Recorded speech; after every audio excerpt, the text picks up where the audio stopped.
Have you ever been confronted over something someone thought you said, only to realize that what they heard was taken way out of context, that it was just a small part maybe of a much bigger discussion? And it turns out that, what you said wasn't what they thought it was at all.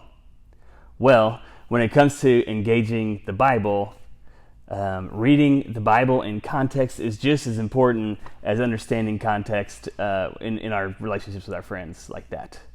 And so just to make this point, again, I'm going back to the same text that we used in the last video because it makes the point very well, I think, of the importance of context. The verse we used was Philippians 4:13.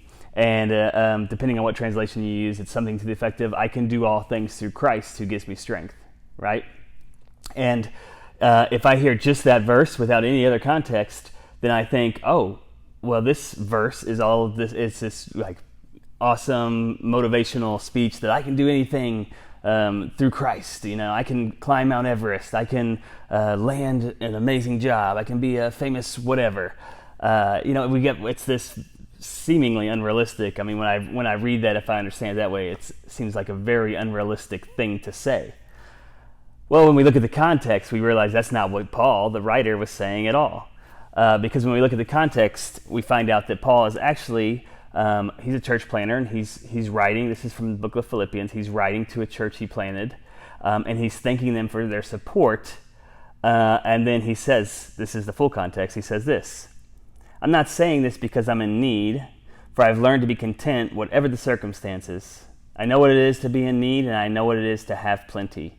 I've learned the secret of being content in any and every situation, whether well fed or hungry, whether living in plenty or in want. I can do all this through Him who gives me strength. And so what we see from just this simple example, and what we know from our own life experience, is that context matters.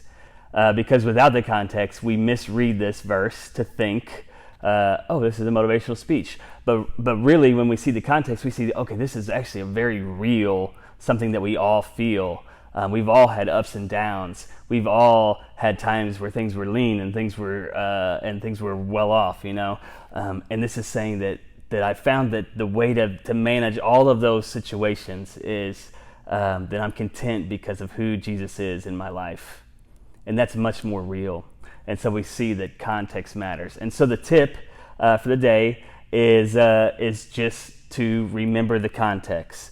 And one way to do that is just to begin to recognize units of thought. And what I mean by recognizing units of thought is think paragraphs or chapters or books. Look at what matters around it. When you get to a verse, the question to ask is, what's the point? And then read as much as you need to understand that point. Not singling out anything, pulling things out of context, but reading it in relationship to the rest of the story.